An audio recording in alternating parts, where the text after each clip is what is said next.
여러분 안녕하십니까? 북한 탐사의 이윤걸입니다.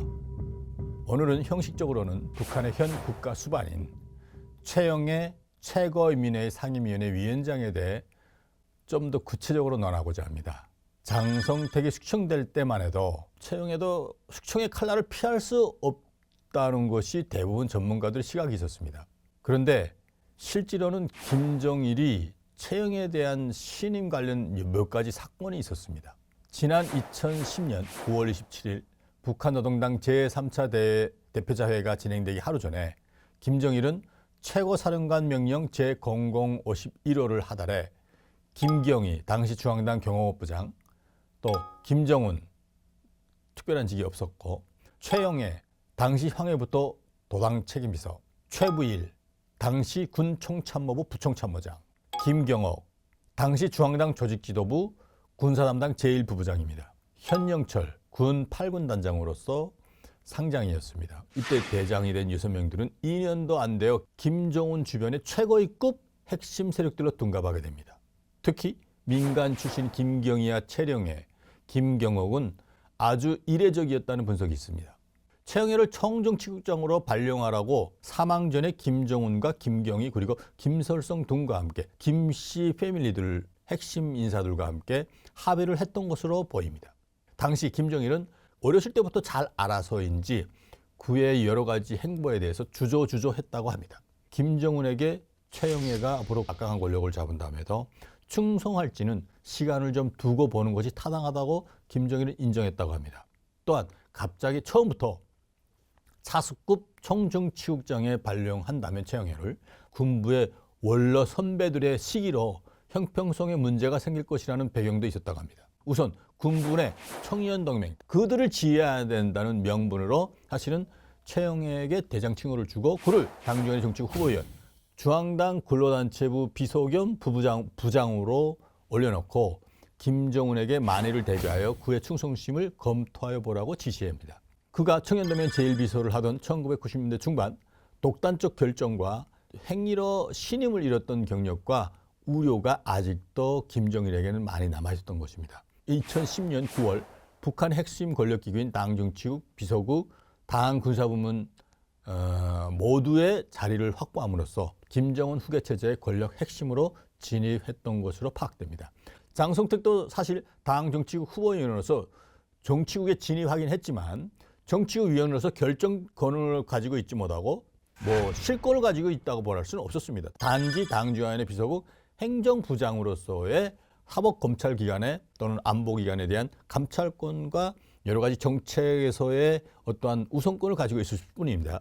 더욱이는 군대장 칭호도 받지 못했다는 것을 상기할 필요가 있습니다. 또한 최영애는 김정일과 매우 가까운 사이였다는 것을 주목할 필요가 있습니다. 어렸을 때부터 김정일을 형이라고 부를 정도로 친밀한 관계를 유지했는데 최영애의 아버지인 최연과 김일성의 집요하고 가까웠고, 이로 인해 김정일은 최영애를 인간적으로도 신뢰했고 최영애도 김정일에게 감사의 마음을 자주 표현했다고 합니다. 그때 당시 이러한 연구로 인해서 최영애가 쉽게 말해서 그 90년대 말에 어마어마한 사건에 말려들어서 중앙당에서 이제 그 최영애 집을 가택 수색했을 때도 미화 15만 달러 정도가 돈 뭉치가 발견됐고, 청년동맹 산하의 예술선전대 가수 및 무용수들을 김정일의 기쁨조처럼 제가 김정일처럼 생각했겠죠.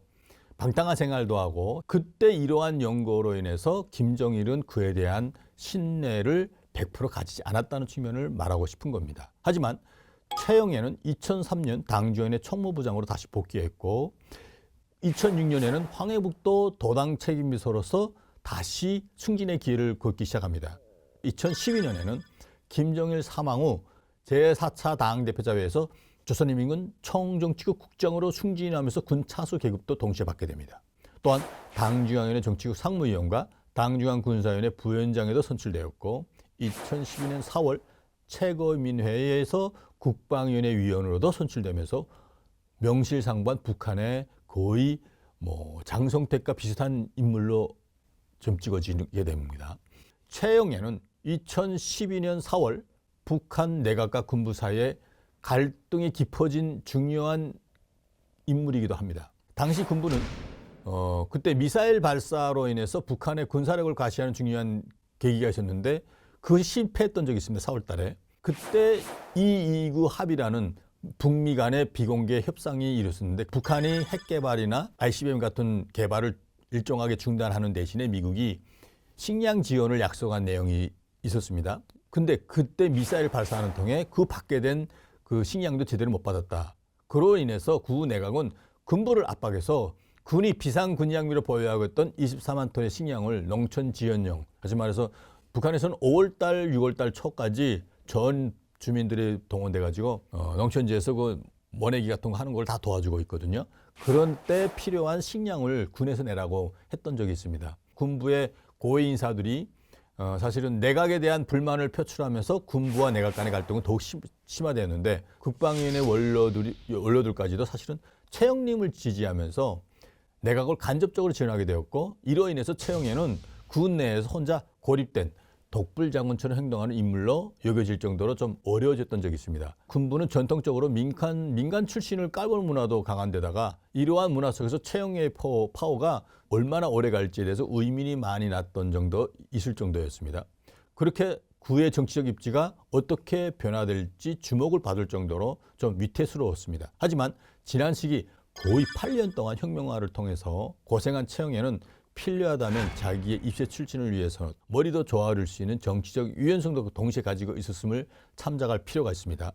이렇게 장성택의 위에도 올라설 능력을 갖고 있는 그런 기질을 가지고 있었다는 측면이 김정일이 장성택의 대항마로 최영애를 선택한 이유라고 저는 본다는 거죠.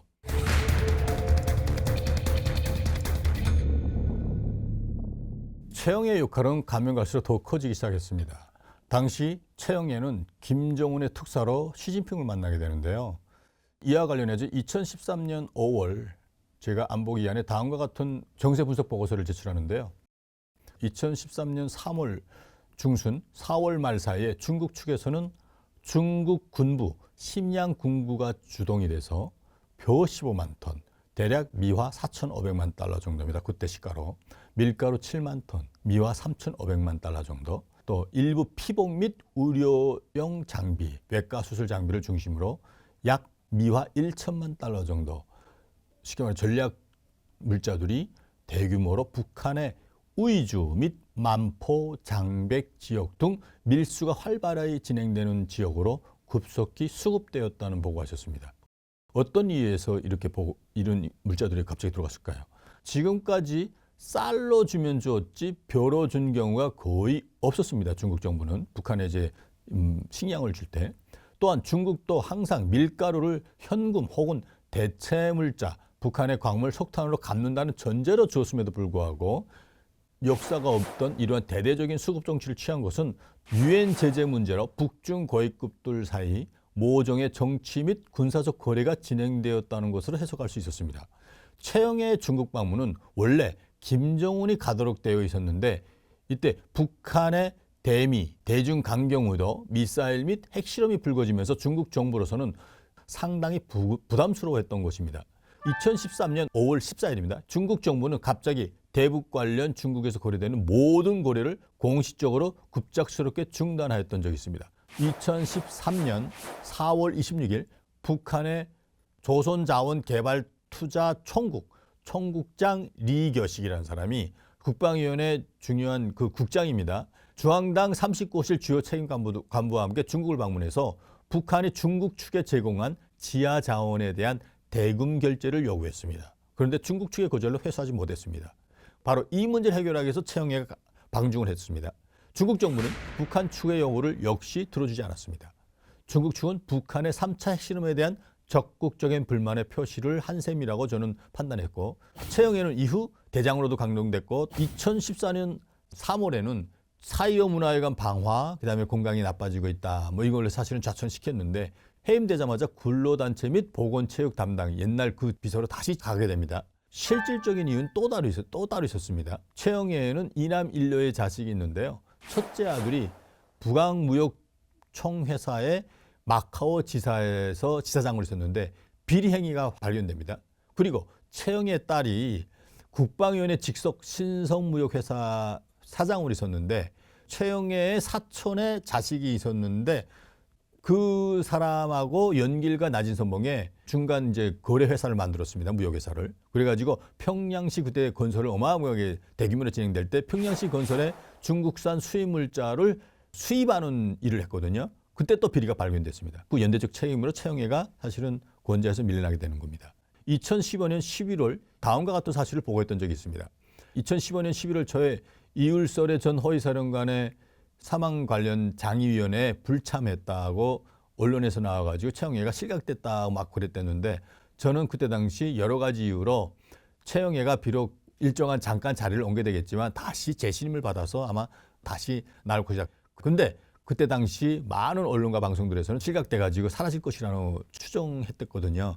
이유는 장성택이 사람이었기 때문에 역시 그럴 것이다 하는 것이 사실은 관건적인 핵심 이유였습니다. 일부 타복자들은 최영애가 뭐 김경희와 싸움을 하다가 당중 뭐 관련돼 가지고 얘기도 있었고 뭐 여러 가지 신빙성 없는 여러 가지 논의들이 나왔지만 사실은 원래는 진짜 숙청당할 뻔했죠.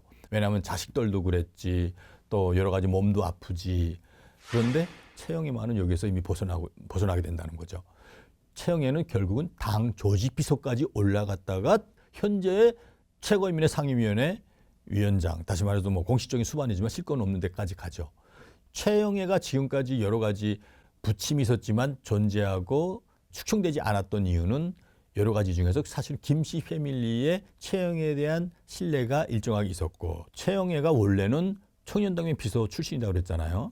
북한에는 청년동맹이 당의 사실은 예비대라고 말할 수 있을 정도로 거기에 나왔던 이제 어떤 능력이 있고 참신한 애들이 중앙당에 많이 가고 있습니다. 그렇기 때문에 중앙당과 군부에 최영애 사람들이 알던 또는 걔가 인사사업을 했던 사람들, 청년동맹 비서할 때 이런 사람들이 많이 갔기 때문에 최영애가 조직지도부장을 하면서 일정한 지위까지 올라갔다가 지금은 최근민의 상임위원회 위원장이 됐다 할지어도 최영애가 북한 권부 내에서 차지한 위치는 되게 높다.